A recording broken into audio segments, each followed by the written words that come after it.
Hi everyone and welcome to Lionhearted Talks. My name is Melissa and I'm a kinesiologist at Lionheart Kinesiology. The talk today is going to be based on a reflection on the Dr. Bessel van der Kolk workshop I attended a few weeks ago here in Sydney. Dr. Bessel van der Kolk is famous for his book, The Body Keeps the Score. Here it is. It's an amazing book. And really, I know personally that this is true. The body does keep the score. The key is, are we paying attention? So I'm going to be sharing some of this knowledge with you today. And I hope you find this knowledge to be empowering in your own lives. So much to share with you. So first thing I get asked all the time is, how does the body show you when something isn't quite right? So firstly, it can do this through sensations, aches and pains that are persistent and recurring in the body. These can even be involuntary. So you might experience sensations such as tightness in the chest, a sense of panic, feeling of dread or heaviness in the body, rapid breathing out of nowhere, or any other sensation in the body that can take over unexpectedly. You might be frequently getting ill, have a recent diagnosis such as an autoimmune disease or other type of disease. You might also be looking at your relationship with your body. So are you undernourishing your body? Are you overeating? Are you stuck and unable to move your body as you would like to? Are you self-harming your body? Like, what's your relationship like with your body? These are all clues that can tell us so much.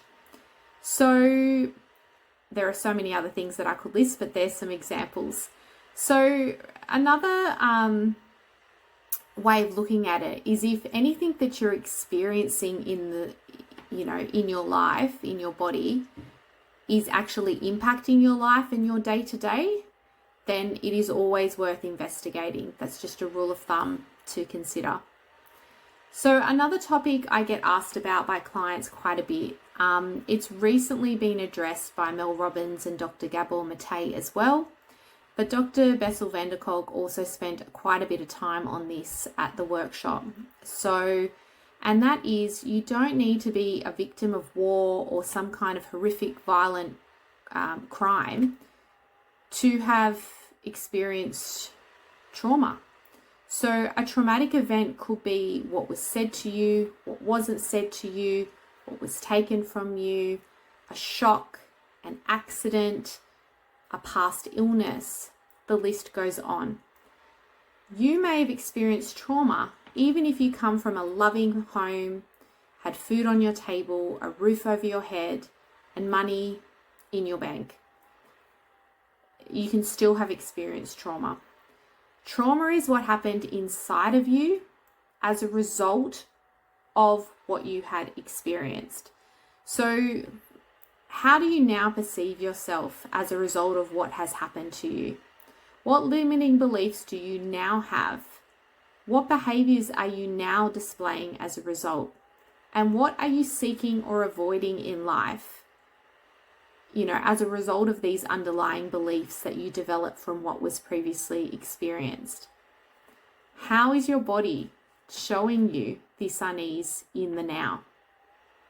So Dr. Bessel also continued and stated, further to this, what also can make an event traumatic is not just the event itself, but it's also one of four things.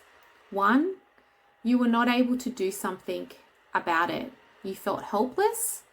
You weren't able to initiate your fight or flight response.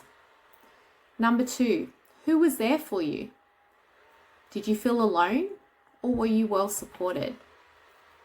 Three, were you able to fully feel and express what you were feeling around your emotions of that at the time?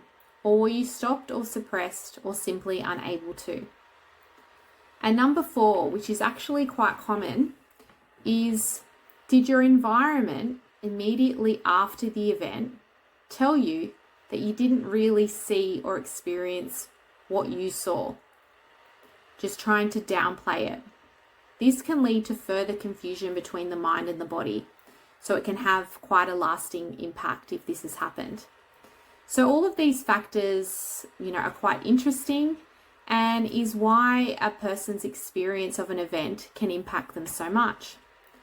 So Dr. Bessel van der Kolk shared so much of his life's work and research with us. Some of the results of the studies that he demonstrated was quite mind-blowing. He's a trained psychiatrist. However, he's a huge advocate for any practitioner or modality that works with both the body and the mind. He's a big fan of movement, somatic movements, activities such as yoga and breath work and meditation. He's a huge fan of that. He was able to scientifically demonstrate to us that it is working through both the body and the mind, but significant changes occurred when a practitioner approached the healing journey with the client through listening to the body's messages. There was quite significant healing that was possible when this occurred. So I was actually honoured to have a conversation with Dr. Bessel van der Kolk at the end of the first day when I went to go get my book signed. So here it is.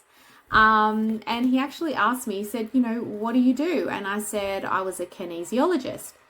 And he responded in a way that just absolutely made my day. And he said, you get it then. The world needs more kinesiologists. And that is, to hear that from him, yes, as a kinesiologist, we do get it. It is not about a client coming to see us and going over and over and over about the story of what has happened to them, but it is this beautiful blend of also tracking, what are they experiencing in their body as well, the body and the mind, that makes the approach of kinesiology so effective, because we are working from a mind-body medicine approach. So when Bessel actually, said that, it was quite validating, because, yeah, we do get it. And, I really strongly suggest, no matter where you are on your healing journey or whatever your healing goals are, healing and recovery is absolutely possible. It might not always be easy or straightforward and linear, but it is absolutely possible. The key is to find and work with a practitioner that understands that working with the mind and the body together is key to the success. And I want to leave you with a final thought, and that is, the body keeps a score. Are you ignoring what your body is telling you, or are you paying attention? Thank you.